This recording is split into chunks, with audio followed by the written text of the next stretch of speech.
Ay, kumusta mga kabayan, mga amigo at saka amiga, nandito tayo sa Beazer Homes sa model na Sedona dito sa Keystone Community. Huwag kayong aalis, titingnan natin sa loob, okay?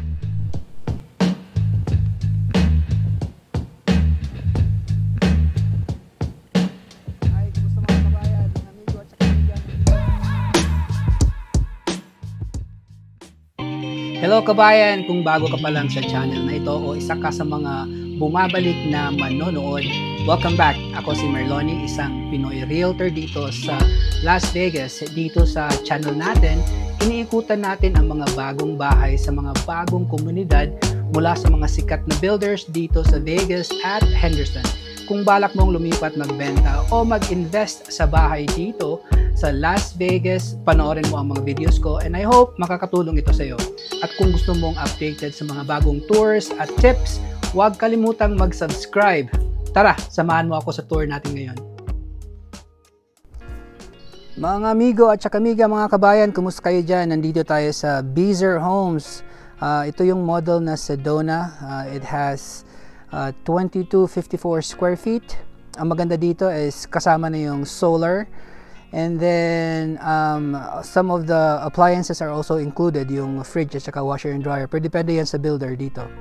Okay, so nandito tayo sa southwest of Las Vegas. Nakikita nyo dyan, Beazer Homes, Keystone, new homes from the 500s. Itong Sedona na model, it starts around 580K. Okay, but it's a very good home kasi marami na siyang features sa loob. Okay, tapos nandito na tayo sa may dulo ng mountain's edge. So nakikita nyo dyan, puro mga bukid na yan dyan. Right? So tawag dyan ang BLM na, Bureau of Land Management. Not sure kung lalagyan ng wall or something, pero maganda dito, wala na kayong mga bahay na itatayo dyan. Okay? So dito, pasok tayo sa Beazer Home, the Sedona model. So again, itong Beazer Homes, they don't build from the dirt going up anymore. So ano talaga sila, they're building their own spec homes. So sila na yung pumipili ng upgrades at saka options. So pre-selected na yung mga options, but it's pretty much similar sa model. So ganun yung ginagawa nila. At again, kasama na yung solar dito, you know, and then I think kasama na rin yung fire sprinkler and stuff, and then some other features dito rin. Okay, so ito yung itsura sa loob. Tapos sa likod ng model home na ito, dun sa likod, yun yung mga lots para sa gagawin na mga bahay. At saka itong street na ito, straight dyan, dyan yung mga bahay na gagawin rin. Pero yung sa kabila, ibang builder yan. Okay? So pasok tayo dito. So yung entrance nila parang may konting covered patio dito sa harap. Okay? So ito yung office muna ng salesperson, ginagawa muna dito. And then dito straight yung hallway sa Beazer. Okay? And then ito ginagawa muna ng office, yung garage para sa mga salesperson. Okay? So ito, garahe ito lahat dito. Okay, so when you go in, parang may pintuan siya dyan para sa garahe. And then ito yung hallway, medyo malaki yung hallway, that's nice. Tapos on the right side, stairway papunta sa second floor, straight siya, walang landing, that's okay, you know, hindi naman masyadong mataas. And as we go forward dito, may konting storage, nakalock kasi I think there's something in there, pero at least may storage siya dyan on that side. So again, this model ay tawag ay Sedona. It's around 2254 square feet, 2254 square feet, 3 bedrooms, 2.5 bath. And today's date is May 29, 2025. So, you know, we'll never know kung napapanood niya ito in the future, baka mag-iba na yung terms dito or baka na-sold out na yung mga lots na dito. So, as we go in, Ito yung family room nila, diretso. You know, yung mga bagong bahay, homes ngayon, they're open concept. So dyan yung family room, living room. Tapos sa likod yung dining room. So may dining set sila dyan. And then dito yung kitchen. And dito sa gilid, before the kitchen, may pantry. Okay, so pretty good size pantry. And dyan. It's not bad. It's pretty good. Tapos, yung nga sabi ko, yung mga refrigerator, washer and dryer, it might not be included pero depende yan sa builder. Most of the time, kapag mga quick move-ins na, kasali na yung mga appliances. You know, parang gawa na siya tapos kompleto na sa lahat. You know, so ito upgraded yung kitchen niya. And dito sa Beazer, they're using all electric. So wala nang gas. So yung stove top nila is electric. Okay? So tapos yung oven, wala dito, so may more storage space. So yung stove top nila, stove top lang. Tapos andito yung microwave sa taas. Minsan kung i-upgrade yan, nalagyan siya ng pyramid hood, you know. Tapos yung microwave ilalagay sa kabila. And then yung counter nila is quartz. Pretty nice counter. So maganda yung quality. You could put like 3 high chairs dyan para dyan kayo mag-breakfast o kakain. And then may backsplash sila na medyo dark, contrast sa countertop. I think that's like tiles all the way up to the bottom of the cabinets. Tapos yung oven nila, nilagay nila dito sa wall. Yeah, so this was supposed to be like parang cabinet storage. Okay? So marami silang storage dyan. I think this is just like a 36 feet pero mas malapad siya. And then again, ang counter is quartz. And more storage down here. And then double stove, I think so. This is double stove. Yeah, kasi yung microwave nandyan. Yung iba, nilalagay na dito yung microwave, but dito, puro stove. Okay? And then, few more storage dyan. Tapos dito, I think this is the garage. Dito yung papunta sa garage from the kitchen. Tapos, sa gilid dyan, ito yung powder room. So, nasa likod ng kusina, yung powder room. So, yan yung toilet. And then, mirror. So, nakatago ng konti yung powder room dito na model na ito. Okay? And then, marami siyang recessed ceiling lights. That's pretty good. Tapos, I know yung Beazer lang yung gumagawa dito sa Las Vegas na may sprinkler system na. Kasama na yan lahat. You know. And then, dito yung dining area. Tapos, may sliding door sila. I think that's 6x8. Tapos, ito yung backyard. Kikita nyo yan sa likod. So again, itong Beazer community, wala na silang gas. They do all electric, you know. I think yung boiler nila, may boiler pa rin pero electric ang ginagamit, hindi gas. So ito yung family room. Pretty nice size family room. Okay?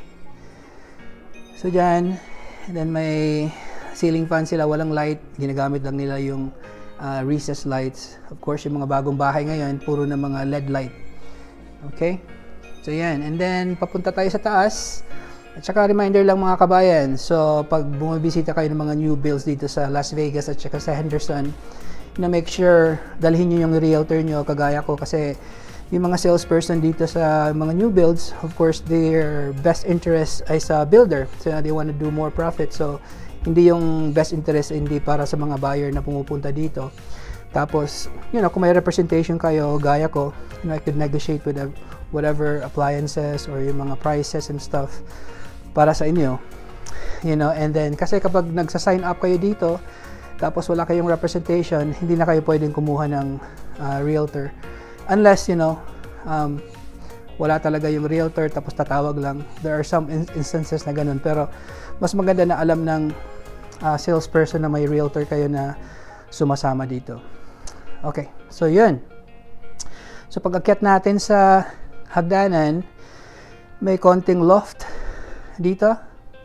It's pretty nice.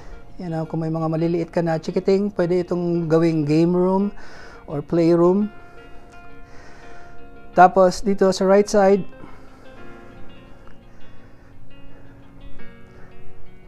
dito yung full bath sa second floor. So combo, tub with a shower. You know, parang typical full bath sa second floor.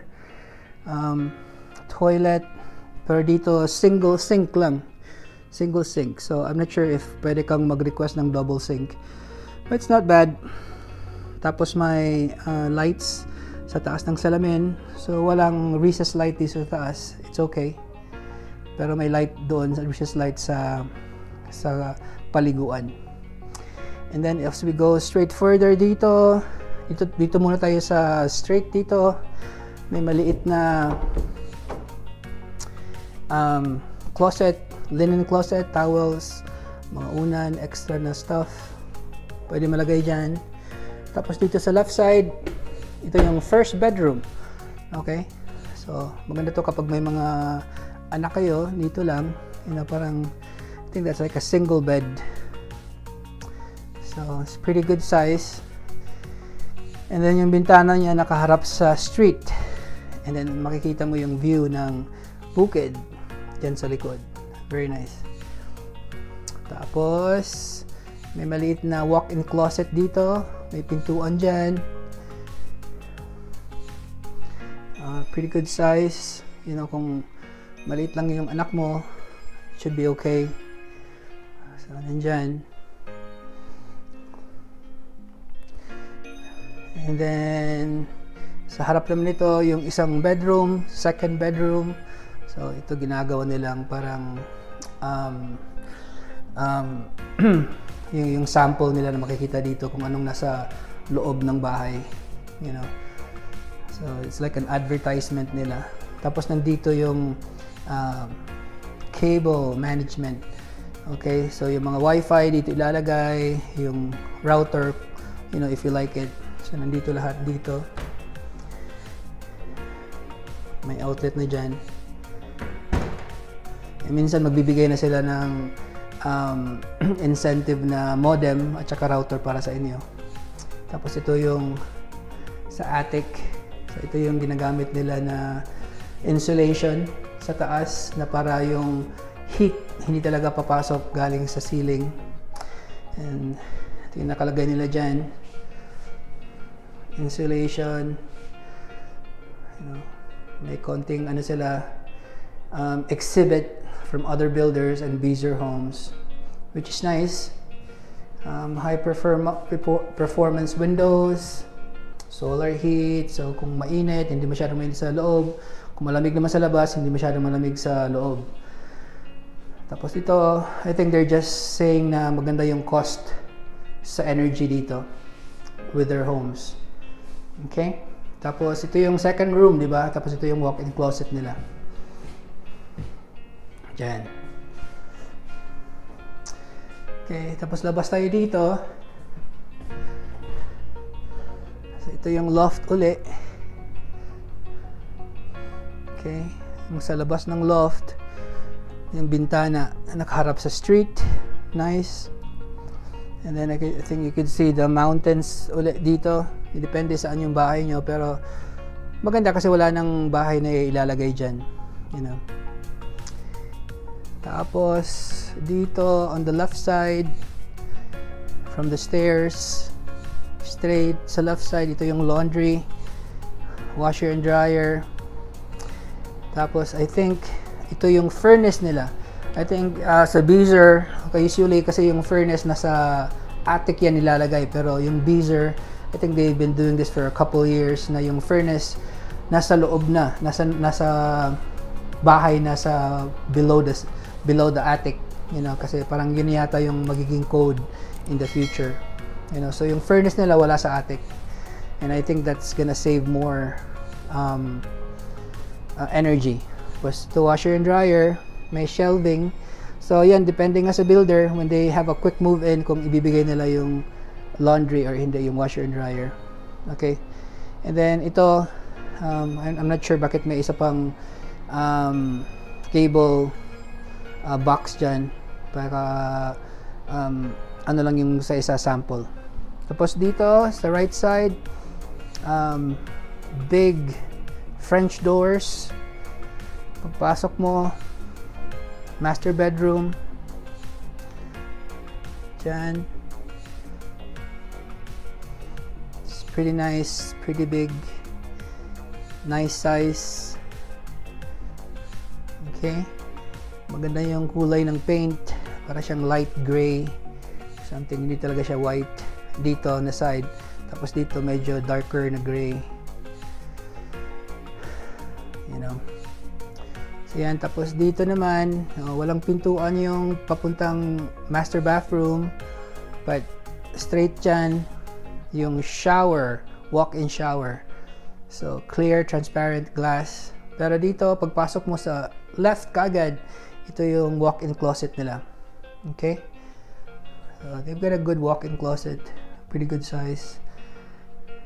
Ayan, pwede mo pang lagyan ng additional shelving. Okay, tapos dito separate yung sink nila, his and hers.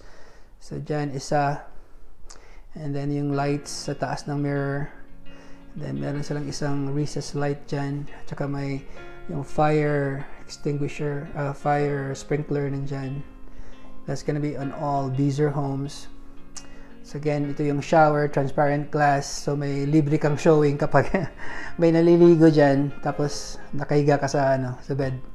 Tapos ito yung kabilang sink, sa his and hers na sink. Tapos may medicine cabinet dyan. Tapos dito sa gilid may storage, additional storage para sa mga linens, towels, or whatever bathroom stuff you have. So yan. Tapos may pangalawang walk-in closet. So, you know, pwede naman sanang isama, pero mas para fair siguro gumawa ng bagong walk-in closet dito. Okay, so pretty much the same size sa kabila, pero maganda siya na closet. Okay, walk-in closet, walang pintuan, but it's good. Tapos yan yung shower, tapos yung dito sa kabila yung toilet. Yan, may pintuan dyan. So yung toilet dito. And that's pretty much it. So mga kabayan, kung may mga tanong kayo, just leave a comment or reach out to me sa cellphone number ko. Call or text me, or you could email me, and then subukan kong sagutin sa lalong mas mabilis na panahon. So mga kabayan, mga amigo at amiga, sa susunod uli na property tour, good evening or magandang hapon, magandang gabi mga kaibigan. Kung ito na ang hinahanap mong bahay, o gusto mo ng mas maliit, mas malaki, o nasa ibang lokasyon, kahit resale man yan, masaya akong tumulong sa'yo. Call, text, email, o mag-comment ka lang sa baba kung may tanong ka. Nandito lang ako, ready to help. At kung gusto mong updated sa mga bagong tours at tips, huwag kalimutang mag-subscribe. Maraming salamat sa panonood.